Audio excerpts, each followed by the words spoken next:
champion of the world, dame gospoda, Gennady Triple G.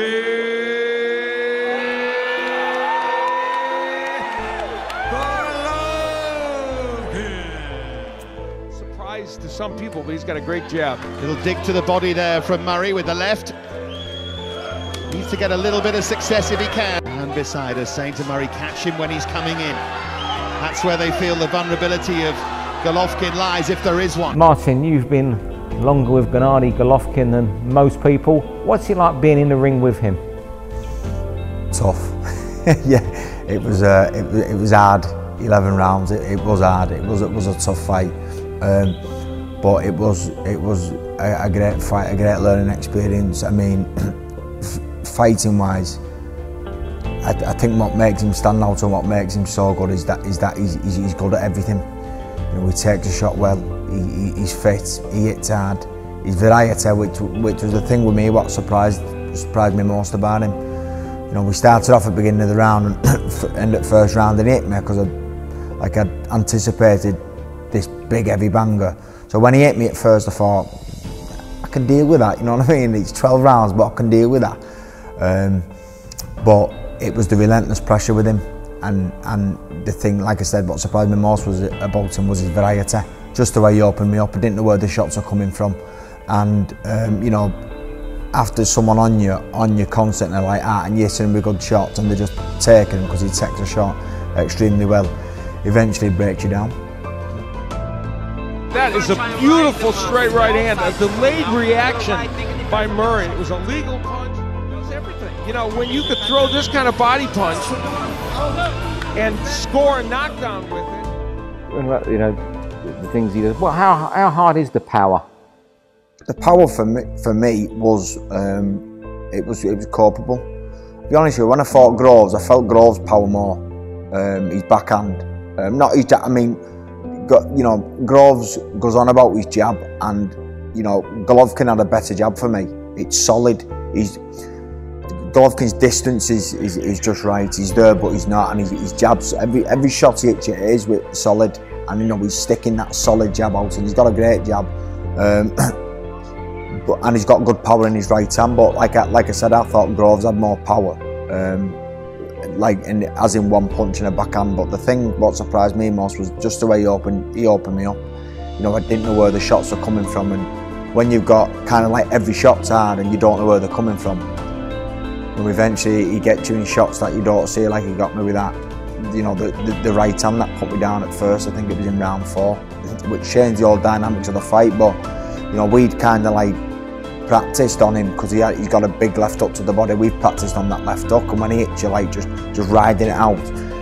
And then after about 2 or 3 rounds, I think round 2, 3, he was hitting, he wasn't landing. And I remember talking to him in fight, saying, "Oh, what was that?" You know, trying to give it the big one. And then as I stepped off to the side, he just swung this big right that I just wasn't expecting. I thought I was out of range, and he just swung this big right, which he didn't see, and the pain, I felt like I was having a baby.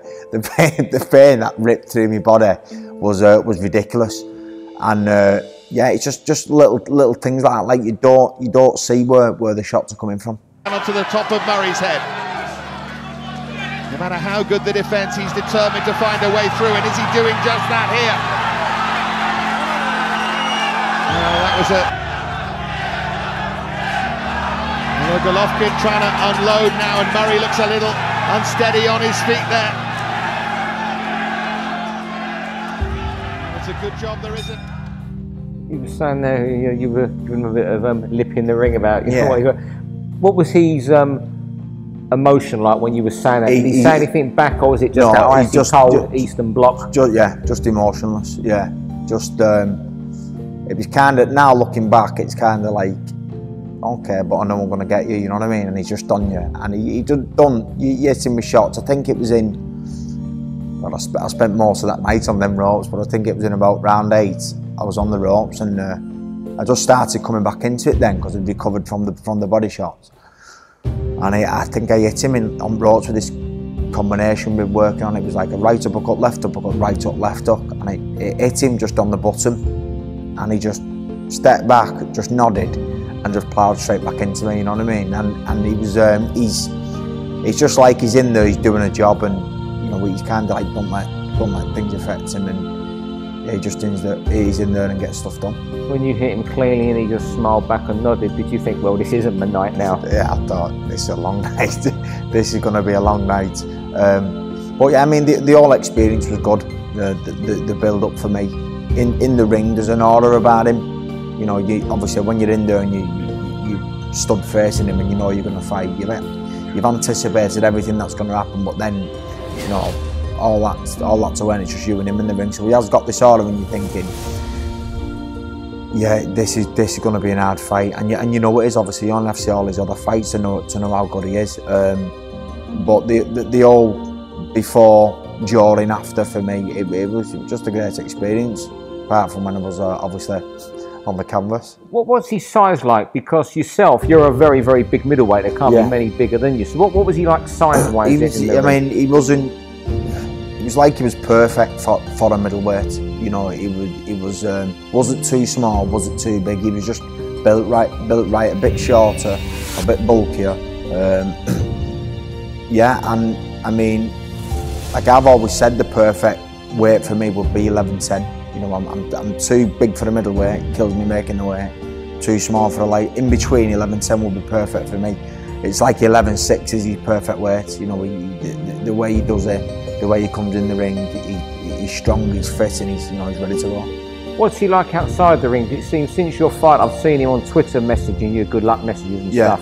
Oh yeah, he's a nice guy, you know. And I think, I mean, you know, looking at Canelo over the years, he seems the same, just a decent bloke. But I think that's the thing with Golovkin. That's why me personally, I want him to do well, because I know he's a good person. Do you know what I mean? He was obviously a business like before.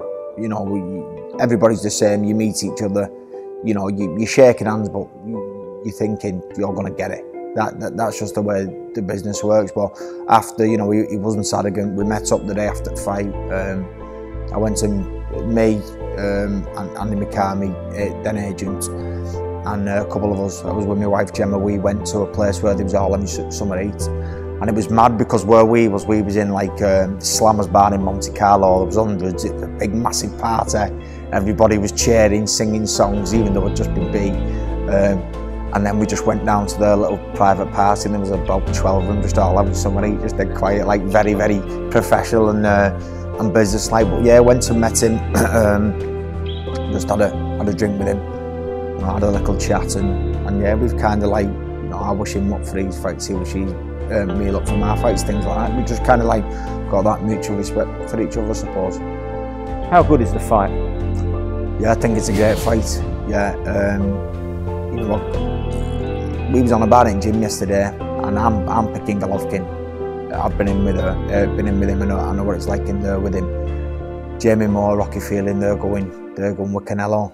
I think, you know, Canelo's been quite clever now. He's done it, you know, waiting a couple of fights till he goes on, a few fights more before he fights him. And I think his past 2 fights, he just looked beatable. You know, Kell Brook, even though he gave a lot of weight away, he took quite a few shots off Kell. And apparently there was rumour that he had a call then. But you know, no more so than his last fight with Jacobs, he looked beatable. I don't know whether Golovkin, you know, underestimated him because Pirog had knocked him out, and he thought, well, he can get chinned, you know, I can knock him out. But you know, let's not forget how good Jacobs is. Jacobs is, you know, the second best middleweight in the world. You know, I've fought him in amateurs. He's an unbelievable fighter, and he fought out of his skin that night. So yeah, I think it's, you know, a couple of fights ago, I think a lot of people would have been saying Golovkin, but now it's kind of like split opinion. But you know, I'm going Golovkin. And those punches are starting to find a way through, and he's called it off. The referee calls a halt in the 11th. Perfect stoppage, I think, by the referee, and appropriate at that moment. Yeah, a amount of punches throughout most of this fight, as we see Murray at the end getting nailed with those right hands. Martin, first of all, tell me what you thought about your performance tonight against Gennady. Obviously I'm gutted I've lost. It's all I can think about at the minute. People's telling me, you know, you went 11 rounds, no one's ever done that or whatever, but it's not. To be honest, it's not what I want to hear at the, you know, at this time. I've been beaten, I'm gutted. But yeah, I'll have to go home and see watch it and see what type of performance they put in. Yeah. Everyone's saying they're proud, but at the minute all I can think about is getting beat. So obviously a bit gutted, but I come up against a great fighter. You know, I tried my best and there was not much more I could do. What was your plan against Gennady? What did you want to do that you felt would eventually end up beating him? Obviously it was a bit about boxing. We knew he was going to be strong with the pressure. It was just about outboxing him, picking him, interrupting him, which I thought we did a couple of times. You know, when he was loading up and we was just popping jabs out and right hands and just catching him.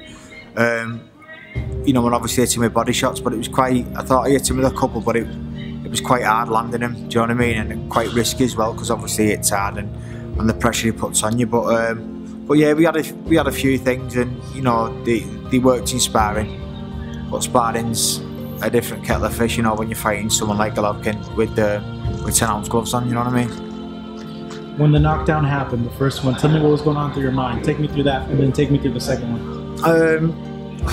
I can't really remember the second, if I'm honest with you. Yeah. I think it was, I can't remember it. I know the first one was a right hand. I thought it just skimmed me. And I thought, I knew I'd been hit with a body shot, and I thought, it feels alright, I'm going to be alright, I'm just going to ride it. You know, see if I can stand up and ride it, but it's a bit of a delayed reaction, the pain was too much and he had to take a knee, so yeah, got up, obviously put me down again, and it was just about riding out and then getting through the next couple of rounds, because it was tough in there, do you know what I mean? And yeah, it was a tough fight, but he enjoyed it. How does he compare power-wise to all the other people you faced? Because you felt a lot of different power from people. How does he compare to them? Yeah, he's definitely the biggest hitter I've been in with. Definitely. Is it like a stinging power or a thudding power?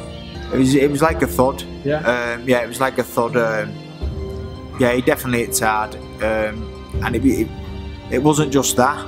It was, you know, you could kind of see where some of them were coming and riding him, especially that left up to body. But yeah, it wasn't just the power, it was the pressure, it was a combination of them both. Do you know what I mean? And I hit him with a couple of shots, got him with some body shots, got him with a couple of head shots that I thought might have deterred a few other fighters, but you know, he kind of like just rode it out and kept coming. Yeah, he's a good fighter, and it was you know, it was an honour and a pleasure to share the ring with him tonight. Martin, thank you very much, really appreciate it. Thank you, mate. Cheers.